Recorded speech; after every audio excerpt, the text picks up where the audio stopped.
Hey there, it's Leslie at Leslie's Cookies and Treats, and today I'm taking a race car cookie cutter and turning it into a Pikachu car. If you wanted to make these along with me, the cookie cutter I'm using is from Wilton, and I'll leave a link in the description to all the products I used. So I started by outlining the window in a white royal icing in about a 15-second consistency, and then I took a damp brush and I just painted that icing across the window.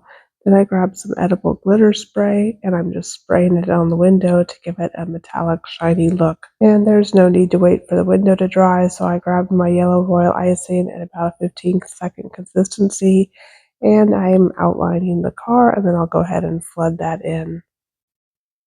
And if you wiggle your icing bag a little bit as you're flooding, it will help the icing smooth out so that you won't have to spend as much time with your scribe after you're done flooding in the cookie.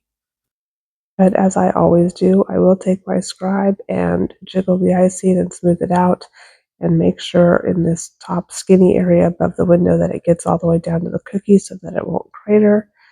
And once I finish with the scribe, I'll set this cookie aside to dry. I'm going to let it dry almost completely because I do not want the black icing for the tires to bleed into the yellow. So I let it dry for a few hours, and then I went ahead and piped in a generous circle with the black icing for the tire, and I'll do the same thing on the other side. Once again, using my scribe to settle the icing down. And I decided to put a fun lightning bolt in the center of the tire to represent Pikachu. So I immediately took my yellow icing and piped that directly into the wet black icing. And to make Pikachu's tail, I'm just going to put a zigzag of black icing over here and smooth that out with my scribe, and then continue on with the yellow icing to finish his tail.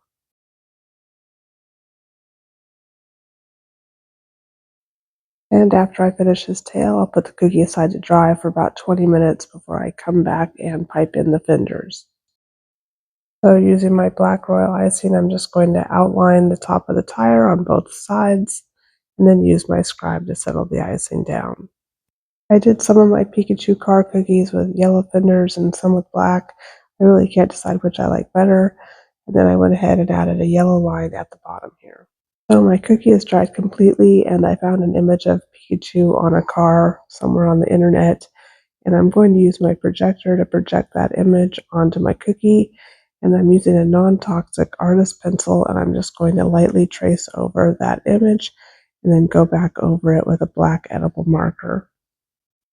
The edible marker I'm using is from Tweets, and I'll leave a link in the description for that too. The best thing about these markers is it doesn't bleed, so it dries almost instantly, so if you touch it, it doesn't smudge or bleed across your cookie. And this little Pikachu race car is done. I think they came out pretty cute. What do you think? Leave me a note in the comments. Let me know. Do you like Pokemon? I personally love Pokemon, and I had so much fun doing all of the cars in this set, so stay tuned for those. Thank you so much for watching, and if you enjoyed this, please hit the like and subscribe button. I have new tutorials almost every day.